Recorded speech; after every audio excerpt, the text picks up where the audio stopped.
Hey everyone, my name is Phil Stamper, and today on The Hot Mess, well, I'm the hot mess. I'm all stuffed up and gunked, and there was like the flu, and it was nasty. But guess what, fans? No flu, not even an invasion of the Walking Dead can stop the hot mess, as we have entertainment news battling it out to determine just who is a hot mess. And if you want to talk about endings, that's right, I made a zombie death ending segue. Ha ha ha. Let's talk about the series finale of Life on Mars and the announcement of the cancellation of Guiding Light after over 70 years on both television and radio. So who becomes the hot mess in this situation?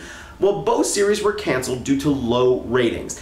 But think about it this way, outside of the time existence, over 70 years and just not even one, ABC's Life on Mars and their series finale. Remember, this was a show where a cop was transported back in time from the year 2008 to the 1970s. Or was he transported back in time? Was it all a dream? Is it all in his head? Is he in a coma? What happened? Well, the series finale, that's right, spoiler, ding ding ding. The series finale of Life on Mars announced that he was actually an astronaut traveling in the 2030s to Mars, get it, Life on Mars, living in a virtual reality environment that he was supposed to be living in the year 2008. But there was a meteor storm and it malfunctioned and it caused him to go back in time to 1970 and live in that reality instead. Meanwhile, Guiding Light producers have announced that they are looking for other ways to continue on the production of the show and are looking into avenues for the characters to possibly exist in other formats. But if you want to talk about a format of a television product that seems to never die, that's right, I'm talking about Star Trek. And look at it this way, the upcoming movie being released this coming May, thank you to J.J. Abrams, is the most downloaded movie trailer in history. This movie is going to be absolutely phenomenal, and if it isn't, people are going to be pissed.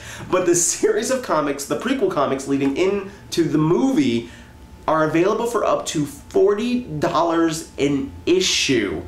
Check it out online, absolutely unbelievable. But there's one thing I think Star Trek fans are looking to even more, and that's right, some Star Trek porn. I'm talking about green-skinned Orion slave girls and Hustler's announcement that they're going to be having a Star Trek porn film to be released about the same time as the J.J. Abrams reboot. Meanwhile, this picture is actually a trading card from the official J.J. Abrams movie. So in the battle of Star Trek porn, who wins? Is it J.J. Abrams or is it Hustler? Well, let's face it, if you're talking about porn, it's gonna be Hustler, because this is probably the most skin you're going to see between this and the Uhura sex scene that's supposed to exist in the movie. Meanwhile, this even has Khan, and I'm already waiting for something to be like, Khan!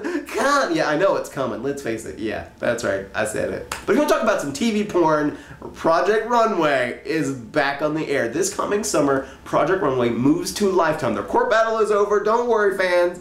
Project Runway, back on the air.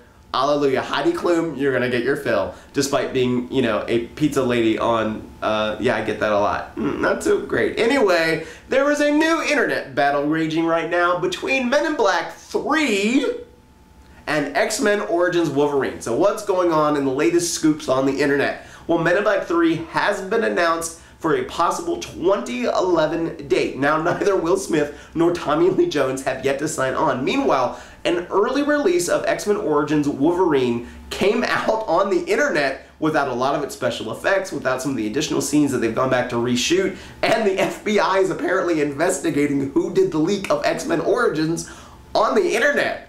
So who is the big old mess in this situation? What's gonna be this? Because let's face it, the early release film is not going to live up to expectations. I think a lot of people are really hyped into this movie and are going to go see it, but I think it's not going to be the huge success that everybody is hoping it's on. I think it's going to be on the more spectrum of X-Men 3 than it should be like X-Men 1 and 2. Meanwhile, Men in Black 3, I actually like this series and franchise. I think this is going to be phenomenal. If Tommy Lee Jones and Will Smith agree to come back, if they want to do it, I think it'd be a comedy riot, and I think there's ways that they can bring it back. I think there's plenty more material left out there to do. That's right, suck on it, IO9, who said that there was not any. Ha ha ha. As always, my name is Phil Stamper. Thank you for watching The Hot Mess. Leave comments, questions below, and I hope you have a good one.